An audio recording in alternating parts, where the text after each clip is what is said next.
Welcome to Laptop Radio. Today's topic will be blockchain and entrepreneurship education at universities. We have Ashlie Meredith with us, and she's the head of education at Mousebelt Blockchain Accelerator. Hello, Ashlie. Hi, Michelle. Thank you so much for having me on. Where are you? I'm calling in from Denver, Colorado. Oh, wow. Awesome. I love Denver. But I know that we met in person in the Bay Area where I lived for 10 years. Yeah, we did meet there, and I'm just thinking about all my times in Denver. There are great restaurants, a lot of fun there as well. I have a friend who has a company there a couple years ago. Let's dive in. What is your story? Yeah, so recent move to Denver, it's kind of newer startup hub. There's a lot going on here as far as blockchain, which is the industry that I work in now, and also just kind of a startup entrepreneurial culture. So that's what drew me here. But for the last 4 years, I've been building startups in Silicon Valley, originally with a team that got accepted to 500 startups while I was finishing graduate school. So I was studying philosophy, and I've taught philosophy at the university level. But with this team, got to experience what an accelerator was like, and meet investors, learn about pitching, learn about marketing, and it was really just a crash course into entrepreneurship. And it was something that I hadn't explored by kind of being enmeshed in the world of academia for so long. So really got to grow some of my business chops there, and was really lucky to be able to join the team a few years later when they decided to launch their own accelerator. So with my experience in the startup world with them, and with my experience in academia, teaching, tutoring, running all sorts of educational programs from high schools and middle schools, as well as being a professor at universities, wanted my help to run their university program. So they invest in blockchain companies, and they have a development shop that builds blockchain projects. And they thought that, there's a lot of talent at universities. There's probably a lot of students who are interested in doing startups. Perhaps this could be a way for us to source good investments from smart, young, hungry founders, and really thought that I would be a great person to kind of bridge those two worlds of academia and entrepreneurship. What are the differences and similarities between academia and entrepreneurship? Yeah, I think something that we saw, at least in blockchain, we're particularly, our accelerator is focused specifically on blockchain technology. And when we started interviewing students and professors, what we found is there's a lot of bureaucracy in the traditional academic setting, and it can take up to 5 years to get accredited courses added to the curriculum. I think in the early days of Bitcoin, it was associated with criminals, and there were universities who didn't support students, kind of creating clubs and courses around this technology that they didn't understand. So it's a little slower to move if you think of like the fast-paced world of startups and innovation and maximizing growth. It's just a completely different speed. But I have seen a lot of great programs on campuses in the entrepreneurship departments or business departments. They'll have on-campus accelerators, and they're really encouraging students to get into that entrepreneurial mindset, leadership, and then just experimenting and being willing to try and fail things. So I think it's a great sandbox, an activity for students to have these on-campus accelerators where they get support from external companies, and definitely would just encourage, more academic institutions to create those kinds of relationships with industry, and have more industry academy collaboration like we're trying to do with Mousebelt. What is Mousebelt, and how are you and the team putting the blockchain accelerator together? Yeah, so started with an engineering shop that was building blockchain technology on contract for projects, either kickstarting a project or getting to a certain milestone. And they teamed up with a venture capital fund that was investing in cryptocurrency for years. So really brought together these two separate expertise, which was investing and the actual hands-on development. And so in the accelerator, we're able to invest both cash and resources and in order to really take those companies to the next level. So we're also investing, hundreds and hundreds of developer hours so that these projects actually get built. And that's one thing we always focus on. It's why we develop blockchain engineering classes and this idea of being hands-on, because we really want to see this technology actually being built and reaching milestones that they're getting all of this investment for, and being put in users' hands and really used, so we can figure out like if this technology is actually feasible, and what the best use cases are. What kind of startups do you focus on in the blockchain space? Is it fintech? Is it everything or education? What is your focus? Yeah, we definitely focus on real world use cases, things that like an everyday person would or company might use as a service. I would say about 20% of the portfolio companies that we have right now actually came from student projects.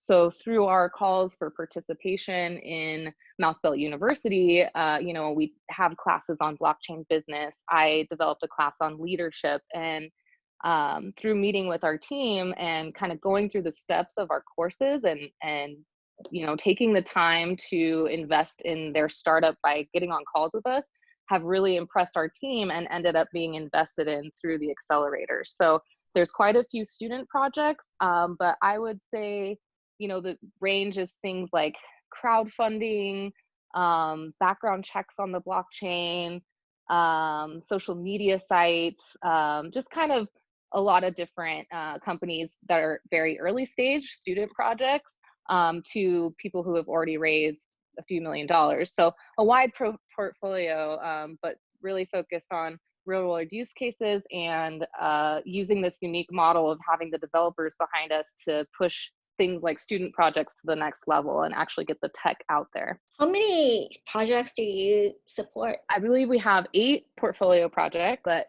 most of my time is spent on the university program side. So we started by, interviewing students from 30 plus schools all over the US, trying to identify what their needs were. And it seemed like they needed the support of, funding for cool events. Maybe the universities were slow to respond. So just more opportunities to get together. And we've had engagement from students at 100 universities in 24 countries. Mhm. So I think just as far as like the schools that we interact with, where projects are starting to come out and that we might invest in, 100 schools around the world. And so we're really excited to see how many more projects can come out and eventually join our accelerator, which we have 8 portfolio companies right now. So how is your university unique in the blockchain space, or just in general? I would say that the way that we work with students directly and kind of help them think about how they can educate themselves and have enriching networking or event experiences is really the difference, because they have someone that they know. It's really high touch relationships where they know me personally, and we've gotten a lot of great feedback that as auxiliary activities with their clubs, they actually are using our content to structure their classes. They've found that we have such a diverse knowledge of all points of the blockchain space that we have media projects, we have a team of developers, we've got investment analysts, that it's a really well-rounded curriculum, and they like to use our courses in their club meetings to structure how they introduce their new members to these concepts over the semester. So it's been some really awesome feedback from our students. Awesome. You teach entrepreneurship and blockchain classes. How well received are they from the students? And are they able to use what they learned to apply when starting their business and building their project? Yeah, as far as kind of the traditional model of teaching, everything is self-directed on our site. So we've got some recorded lectures and a couple assignments to kind of guide people in the right directions, but it's really meant to be a curation of the content they would need to get a good grasp on this.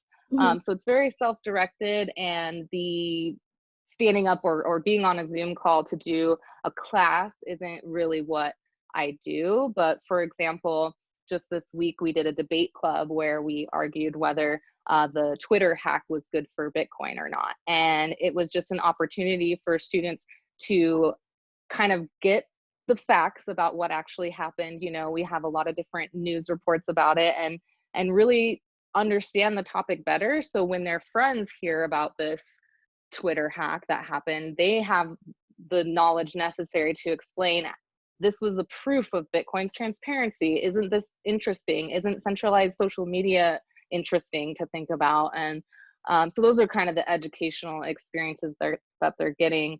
But as far as the basics in the, you know, blockchain development and blockchain business, it has helped students, you know, launch startups that we invested in through our accelerator. It's helped students get, you know, a baseline coding, blockchain engineering understanding to learn more, or maybe get their feet wet before they want to pay for a paid course, something like that. So yeah, pretty positive feedback, I think. What's your favorite classes that you are offering? Well, so we have a business of blockchain class, a engineering and blockchain class, and then the one that I organize, which is leadership. I'm probably biased then, but I do think, you know, the students who engage with our platform are pretty much what you would expect for blockchain, which is 60% computer scientists, data scientists, and engineers. But that other 40% is a mix of, you know, lawyers, environmental majors, philosophers like myself. I have a fun website just trying to collect all the philosophers that I meet in blockchain, blockchainphilosophers.com. But you know, there's communications and marketing people. So there's a huge number of people who are non-technical who are interested in blockchain and bring skills that you know, maybe developers don't have. So this industry needs creatives and marketers and, you know, people who are going to build all of the other things it takes to make a technology really to take off. So being able to get to a baseline of how to talk about blockchain and even just how to network or just building yourself as a leader to participate in this space is valuable for anyone, but especially if you're interested in working on non-technical parts of this industry. Awesome. Tell me about Reimagine 2020. Yeah, absolutely. So around March, when a lot of these shelter in place and you know, lockdown orders went out, I was actually supposed to travel to a conference in Milwaukee and meet as many, you know, Midwestern schools as I could. There's a lot of these state schools and schools in the Midwest who actually have really great blockchain programs. Was canceled the week of. You know, they made the really hard decision to, you know, keep their community safe. So it was kind of like all of these events getting canceled all around me, and really felt the need to show up for this community of students that we built. So right away started hosting a lot of daily Zoom chats just to provide a place for people to hang out. And the Mousebelt team and their partners kind of rallied together to produce a bunch of content for these students to watch while they're stuck at home. So we were able to interview, you know, Craig Wright, you know, some of the controversial figures, Brock Pierce, Roger Ver, and just really talk about the history of the blockchain space and how these people got into the industry.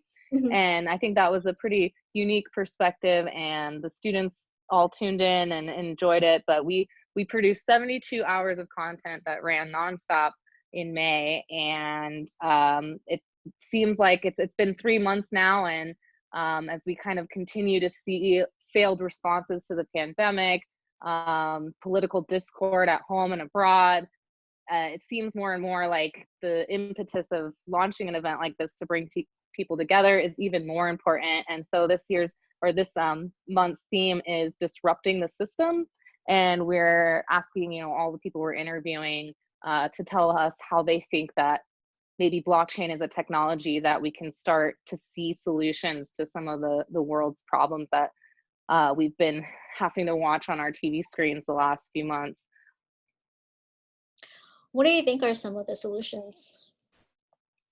I've always been really excited about virtual learning and all things education. You know, come from being an educator at university level for over a decade, and ever since joining the Mousebelt team, really trying to engage with students virtually and realizing that the best way to reach the most amount of people is to have open access stuff, have self-directed learning, maybe gamifying learning, maybe even getting paid to learn, which is like kind of the pie in the sky dream about what cryptocurrency and blockchain and these verifiable background checks and being able to own like this learning experience you have and show it to an employer easily, or even just incentives for consuming certain kinds of content from a company that wants to teach you something. You know, shouldn't you be getting paid to learn that? If they, for example, really want you to develop on their protocol, maybe they should be paying people to learn how to develop on, you know, X, Y, or Z blockchain protocol. But especially as we move virtually with education and people are seeing just how we have to reimagine how people learn and how people access content. I think the blockchain solutions that are out there for some of this stuff is really interesting. Awesome. I wanted to ask you about diversity and inclusion. I think this year we're reminded how important inclusion and diversity is. How diverse is Mousebelt, and how are you developing programs to ensure that there's more inclusion and diversity in the space? Yeah, you know, we're a small team of friends who have known each other for over a decade. I believe that I'm one of the few women on the team. I know we have female developers as well, one of which was my roommate in San Francisco. So we're just a really small, tight-knit team. And it is one of those things where I am in another male dominated field. I came from philosophy, which is second only to engineering in the whole world for how male dominated it is. So I'm definitely used to being in these environments, and I have always seen it as my job to um, show up as a representative, right? Showing, I've had some really great feedback from people we've worked at, or the startups we've worked with, who had female founders, saying that it was really great to see a female in a founding role or in a leadership role at a tech company, because they don't see that very often. You know, it can always be better, but you know, we aren't that big yet. So as we grow, I definitely hope to be able to, you know, influence our hiring decisions and otherwise in our, you know, engagement with students. Really proud and happy to support female coders. And one of the best moments of my career, I think, was being able to help a student with financial difficulties get a sponsorship to go to Korea and hack in a hackathon. And she specifically, you know, wrote to us about really wanting to represent her school and female coders. And the night I bought that ticket, I just was so happy, because I know what it would have meant to me as a young, you know, 20-something-year-old woman in grad school in philosophy to have people support me in that way. So, you know, there's always work to be done, and it is just a fact of tech and finance and blockchain that the gender imbalances are there, the racial disparities are there, like so many other industries in our world. But yeah, it's definitely something I think a lot about, and have tried to engage in a lot of different um, initiatives to address that. What are some of the lessons that you've learned over the years working in the accelerator and with the accelerator? What have you learned? What would you want to share? Yeah, I think that one of my most of my advice that I give to early companies or to students looking to get into blockchain, or people who are starting their own company, is really people focused, and it's just how my mind works, especially as an ethical philosopher, and have a, you know, personal interest in psychology and relationships. And I think the most important things in business or in starting a new business or in advancing your career are things like company culture and networking. So just really thinking about what kind of person you want to be, how you what you value, is that being reflected in your company? And then with networking, um, really seeing how important, above and beyond what you can get from someone, it is to have good relationships with people and think, how can I help, you the first time you interact with someone. For the companies that you work with, what do you think is the most important thing to have for them to succeed? Yeah, I think again, it comes down to people, because I would say that our investment philosophy oftentimes is we invest in founders, not companies. Mhm. There was a student startup who, went through our courses and really impressed our team by getting on a lot of office hours calls with them. And after we brought them onto the accelerator, their business model has kind of completely changed from all of our conversations and advice. And we wanted to stick out that journey with them, because it wasn't the necessary the idea that they had originally pitched to us that we were investing in.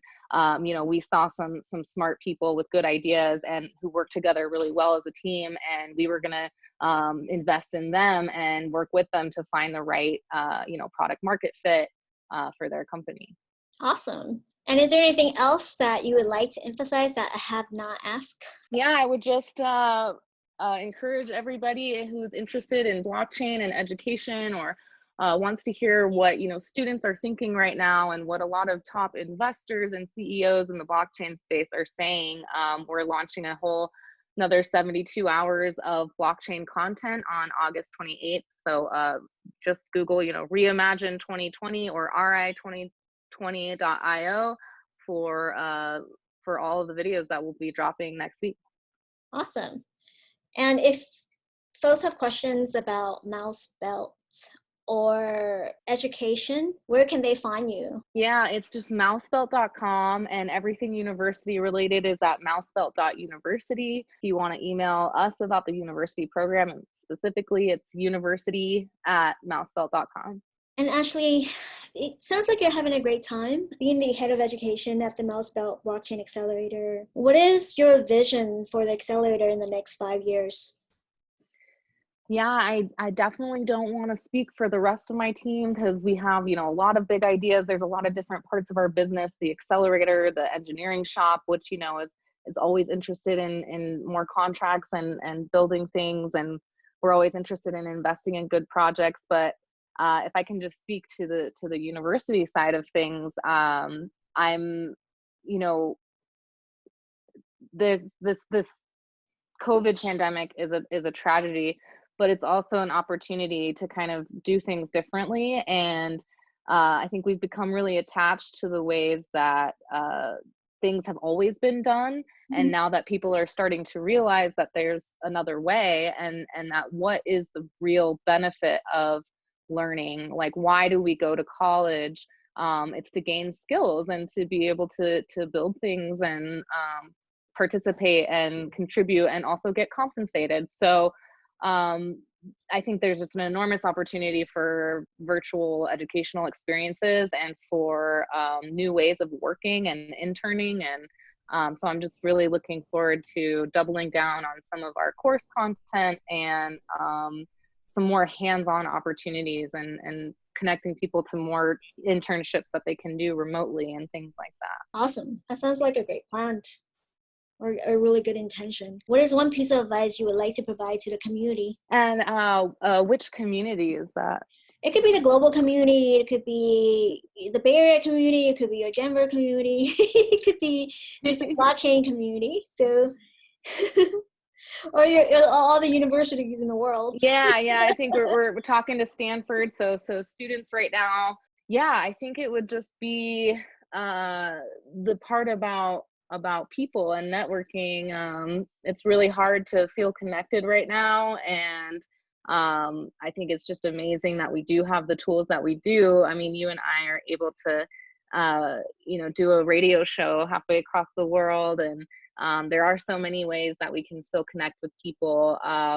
I just called into a board of supervisors meeting earlier this week and was able to politically participate in a way that I haven't in years because it's become more accessible. So just hope to encourage people to, not feel too isolated in this moment, and find these small ways of connecting that maybe are more accessible than ever.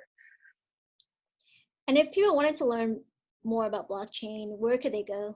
Definitely, Mousebelt University. We also have a podcast, Bitcoin Radio.